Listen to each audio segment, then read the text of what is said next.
Olá, bem-vindos ao Litera Mais. Pedro Páramo, o livro que influenciou Gabriel Garcia Marques a encontrar um caminho para escrever seus livros, escrever os 100 anos de solidão. Dizem que aprendeu de memória todo Pedro Páramo, de tanto que o Gabriel Garcia Marques estudou e gostou. Vargas Llosa, Julio Cortázar, Borges, Susan Sontag também colocaram entre seus livros de referência. Mas do que se trata e o que tem de tão bom no único romance do mexicano Juan Rulfo? Quem gosta de narrativas do fantástico e também de livros que são quebra-cabeça e fazem pensar, Pedro Páramo é uma referência inigualável. Eu vou falar um pouquinho sobre o autor e logo vou indicar caminhos para a compreensão do livro, sem dar spoilers assim que tirem o prazer da sua leitura. Juan Rulfo publicou durante a vida, 1917 a 1986, apenas 2 livros, um de contos, Chão em Chamas, de 1953, e o romance Pedro Páramo, de 1955, e foram suficientes para chacoalhar a literatura como um todo, não só a latino-americana. Depois disso, o autor ficou recluso e jamais publicou outro livro, malgrado todos os apelos. O Juan Rulfo teve o pai assassinado quando ele tinha apenas 6 anos e a mãe morreu 4 anos depois. Ele ficou sob a guarda de um tio que ele colocou num colégio de padres até os 15 anos. A partir daí, ele teve empregos variados, foi vendedor de pneus, trabalhou na Secretaria de Governo de Guadalajara, herdou os livros censurados pelos padres e formou uma vasta biblioteca. Ele foi um leitor ávido antes de ser autor. Pedro Páramo, um livro curtinho, enxuto. O autor disse que depois de escrever ele cortou e dissecou até ficarem só os ossos, e é isso que você vai encontrar. Muitos ossos. O presente numa fusão com os fantasmas do passado nessa narrativa. Primeiro e muito importante para compreender o livro, o momento histórico que o México estava passando é muito relacionado com a narrativa, né? O momento histórico dessa história, né? Pedro Páramo se passa na pequena e fictícia cidade mexicana interiorana de Comala, uma cidade entre morros, baixa, mais quente que o inferno. Se dizia que quem morava lá ia para o inferno e depois voltava para buscar um cobertor, aqueles que iam para o inferno, né? Então, o período histórico é o início do século XX. Então, temos no México 2 movimentos. Na verdade são 3, mas eu vou aqui me destacar 2 que são mais presentes na história. A Revolução Mexicana, de 1910 até 1924, que foi um movimento armado no México, formado por dissidentes do governo, camponeses e indígenas, e era contra o governo de Porfírio Díaz, que mantinha o país sob uma ditadura baseada em clientelismo e fraude eleitoral. A Revolução Mexicana ela teve fim com as mortes dos líderes populares, o Emiliano Zapata e Pancho Villa, que queriam fazer a reforma agrária. Vocês verão os personagens fazerem referência aos rebeldes, principalmente o personagem título do livro ali, o Pedro Páramo. Seguiu-se ao fim da Revolução Mexicana uma repressão do governo ao clero, o que ocasionou a Revolução Cristeira, que foi de 1926 até 1929.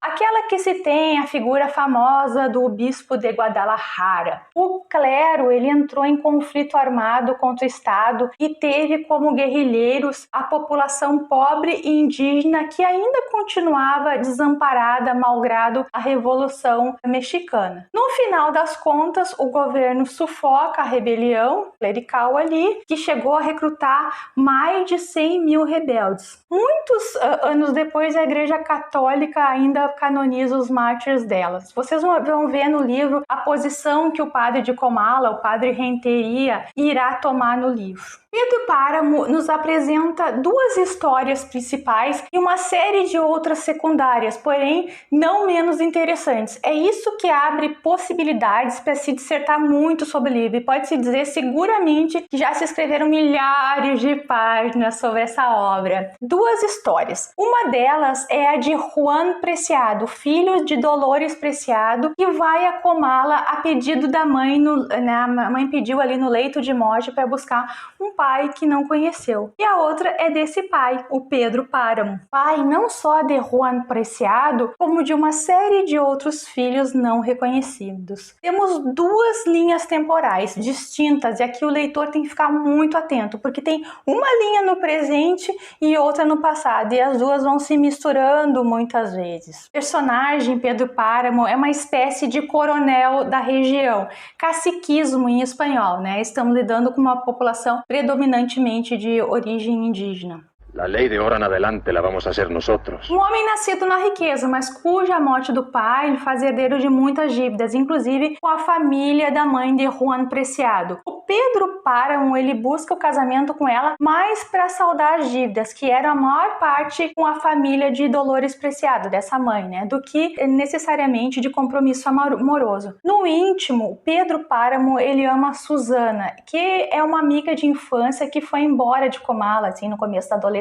ali. Ele jamais esqueceu a menininha. Ele tem o desejo de encontrá-la agora nessa fase adulta. A mãe de Juan Preciado é mais uma de um sem fim de mulheres que Pedro Páramo se utiliza, até que um dia ela vai embora esperando, assim, inutilmente, que o marido vá lhe buscar. E isso é o início do livro, tá? Não tô dando nada de spoilers assim. O Pedro, ele reconstrói a fortuna por meios duvidosos e vira o manda-chuva da região. O único filho que ele reconhece é Miguel Páramo, mais por uma intriga entre ele e o padre ali, que ele acaba adotando basicamente aquele filho, né? Ficando com o filho. E é um menino sangue ruim, assim, tal qual o pai, como diz o próprio padre ali. E essa história do Miguel vai ser muito reveladora para nós conhecermos um pouco a natureza do Pedro Páramo. A natureza do Pedro Páramo, ela vai sendo revelada ao longo do livro pelas diversas histórias entrelaçadas ali. Pois bem, o Juan Preciado, né, o filho da Dolores com o Pedro Páramo, chega a Comala e ao invés da cidadezinha organizada e promissora da memória da mãe, né, a mãe que morreu,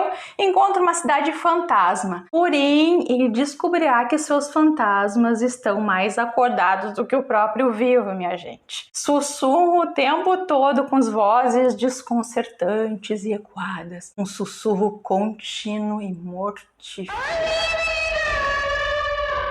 Fecho aqui o enredo e vou colocar algumas observações de leitura, tá? Daqui por diante vai ter algum spoiler, então se você ainda não leu, quer ir lá ler o Pedro Páramo, lê e depois volta aqui pra gente conversar aqui sobre essa narrativa, tá? Vamos falar sobre as vozes narrativas, tem duas principais e várias outras, então às vezes nós temos que voltar umas páginas para saber quem que tá falando aqui, né? Tem um momento que o leitor não sabia quem, mas o narrador também não, é muito engraçado assim, o narrador, quem que tá aí, né? Então é um jogo muito bacana do Juan Rulfo. Existe uma expansão e compressão do tempo em Pedro Páramo. Décadas são mostradas de relance e tem parágrafos inteiros sobre um evento particular e aparentemente comum. Pode-se dizer que é também uma narrativa memorialista, no sentido de mostrar como a memória funciona, misturando passado e presente, informações pessoais com história, o corpo vivo ou morto que continua a ecoar. Em 68 fragmentos curtos com vozes variadas, temos história de adultério, incesto, traição, vilania, esperança, amor, uma bela e triste história de amor, corrupção, vingança, assassinato e dor, muita dor. No entanto, assim, eu como leitora, apesar de provar a tristeza com algumas histórias, eu não achei o livro triste, achei profundamente instigante e imaginativo. Ora ele é seco nas palavras e ora é muito poético. Eu vou ler um trechinho aqui para vocês, assim, que tá uma conta de uma poesia aqui, ó. Faltava muito para o amanhecer, o céu brilhava de estrelas gordas, inchadas de tanta noite. A lua mostrara-se e escondera-se. Era uma dessas luas tristes que ninguém olha e que ninguém faz caso. Esteve ali por instantes desfigurada, sem dar a qualquer luz, correndo a esconder-se atrás dos montes. Lindo isso, né? O título: Pedro Páramo. Pedro, Petra, pedra. Páramo, terra vazia, juntando terra rochosa. Dá a ideia de esterilidade. Não é à toa que tem um desfecho do desfecho da personagem.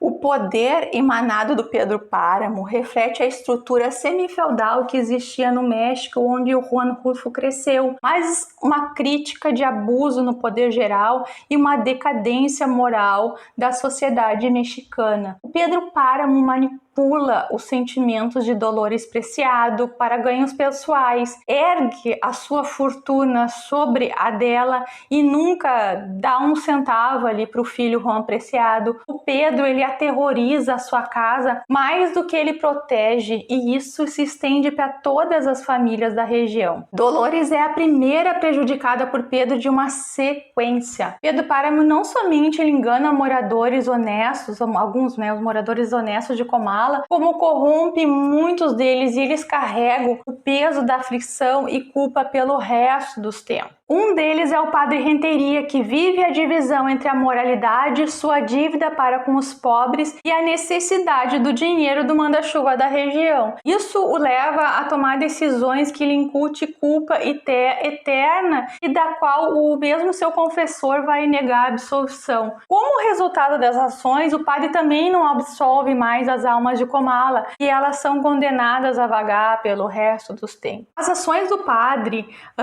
quanto à posterior Revolução dos Cristeiros, elas evidenciam uma crítica do autor à Igreja no México, que é uma instituição ali, autoprotetiva, que não necessariamente pratica a moral que prega. Os fantasmas, eles podem representar os esquecidos da história, aqueles que têm história para contar e para o qual são esteios das histórias dos poderosos. Porém, sequer têm direito ao céu, pois não pagaram para entrar, como Pedro Páramo paga para o Miguel Páramo entrar no céu. Essas almas cheias de culpa e não absolvidas ficam a vagar em desespero vão, emitindo murmúrios e ecos que viram traços que vão desaparecendo do registro histórico. Há um padrão de esperança, fracasso e aceitação do desespero, se não em vida, na morte. Edviges de Ada, por exemplo, se disse melhor amiga de Dolores, embora nunca Dolores tivesse falado dela a Juan, o que pode acusar que um dos motivos que essas almas fiquem em Comala é porque são mesmo esquecidas. Mesmo essas pessoas, o Juan Rulfo é suficientemente sagaz de observar, não tem um ponto de vista neutro. Em algum momento, seu destino cruza com as pessoas poderosas, como Pedro Páramo, ou mesmo o padre, e elas mesmas se colocam em posições bastante subalternas frente a quem governa. O personagem Pedro Páramo nos mostra que controle e propriedade são incompatíveis com amor genuíno. Susana, a única mulher a quem Pedro Páramo acredita ter amado, também é oprimida e praticamente obrigada a casar com ele. Embora ela aceitasse, já que ela desejava se distanciar do pai, fica uma suspeita que o pai também era um abusador. A sua saída foi fechar-se em si, ficar na cama pensando no primeiro marido, Florencio, que é uma história de amor ali, e no mar, como um refúgio de liberdade das garras do controle masculino. Susana, longe de ser uma mulher frívola, sempre soube da impossibilidade de encontrar amor com Pedro, e talvez por isso se refugia na fantasia. A única possibilidade de ser livre e que escapa por completo ao controle de Pedro Páramo. O senso de amor possessivo em Pedro Páramo é baseado em privar os outros da liberdade, e ele não consegue com Susana. Louca ela? Não. Existem duas esperanças conflituosas aqui. A de Pedro, que quer viver um bom casamento com Susana, e a esperança de Susana, que ter a liberdade de viver nos seus próprios termos. Afora o amor de Susana por Florencio, temos outras histórias de amor e afeto, como o de Juan Preciado, que carrega a foto da mãe no coração e faz uma jornada a pedido dela para dar sentido às memórias que ela costumava contar para ele. Depois, o afeto das figuras maternais marginalizadas, a Doroteia e a Edviges de Ada ali, que afinal elas vão cuidar de Juan desinteressadamente. Abundio Martinez, que amou a esposa assim profundamente, e é o amor pela esposa que faz com que vingue a crueldade do pai. Sobretudo, esses filhos de Pedro mostram que paternidade não define identidade. Uma das mais belas histórias de Pedro Páramo é a de Doroteia. Ela era condenada em Comala até que outros começaram a lembrá-la em suas preces, simplesmente lembrando dela e, de certa forma, incentivando ela a continuar.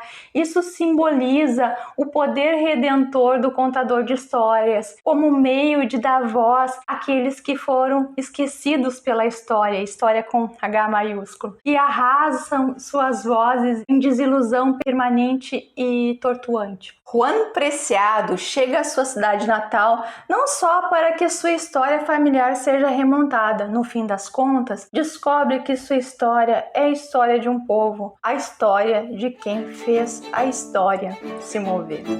Se gostaram do vídeo, deixe seu like. Se quiser comentar, comente que eu respondo. Se gosta desse tipo de conteúdo, inscreva-se no canal. Um beijo e até breve!